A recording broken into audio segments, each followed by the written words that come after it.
Hi, it's Steve. Today we'd like to show you how to change the convection element on your range. It's a really easy repair. Let me show you how we do it. Now before we begin this repair, the first thing we'll need to do is to disconnect power to the range. So either pull it far enough forward that you can unplug it, or locate the electrical panel, turn off the appropriate breaker, or remove the appropriate fuses. Once we've done that, we can start the repair. Now once we've got the power disconnected, our next step will be to open up our range door. And then we're just going to flip down these little locks. And that will hold the hinges in one position. So we can close the door up until it comes up against those stops.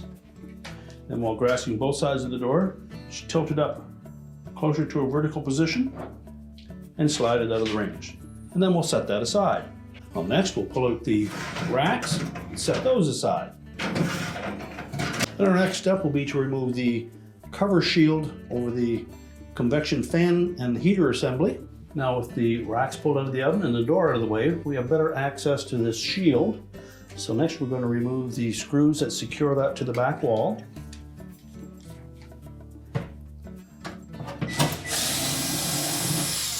You can use either a number 2 Phillips or a number 2 square head screwdriver for these.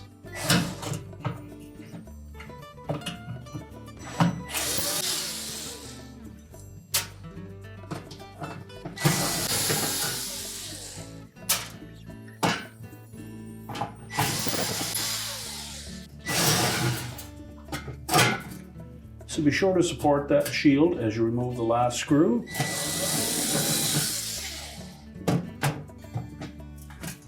And then just pull that out of the oven and set it aside. And next we have 2 screws that secure that element to the back wall. There's one in between the 2 ends of the element and one opposite.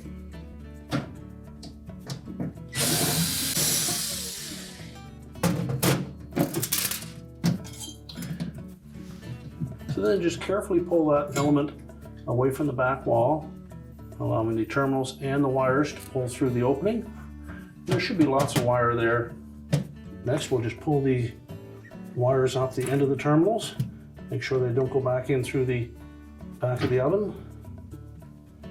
Discard the old element. And then just inspect those terminals, make sure there's no signs of any corrosion or arcing.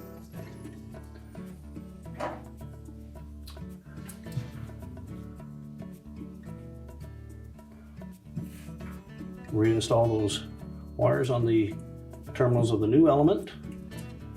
Make sure they fit on nice and snug. And if not, you'll need to crimp them slightly with a pair of pliers.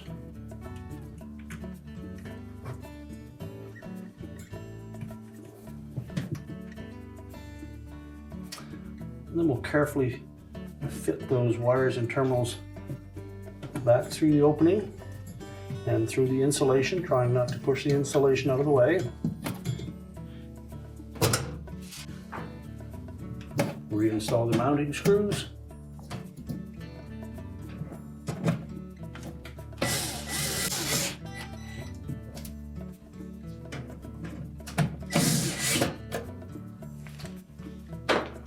Make sure they're tightened securely.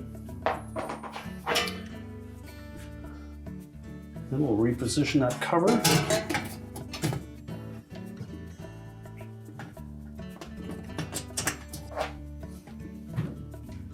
It's easier to suspend it with the single screw at the top center.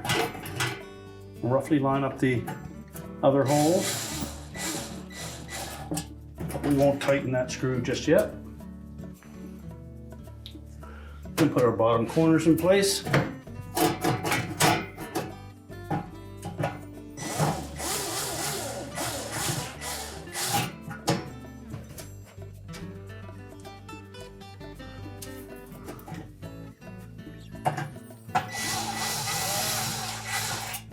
And then tighten those 3 screws securely.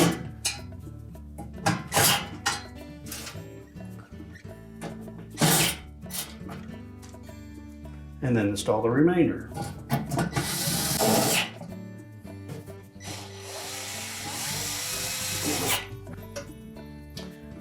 And now we're ready to put the oven racks back in and the door back on. Just reposition the racks.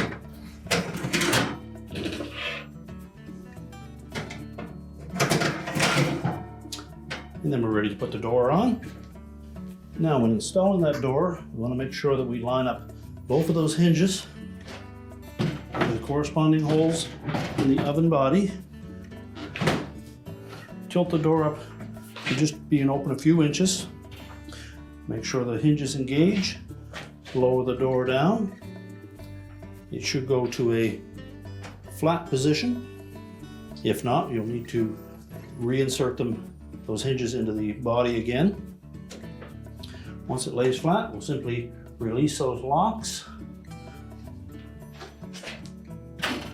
Check, make sure the door lines up properly.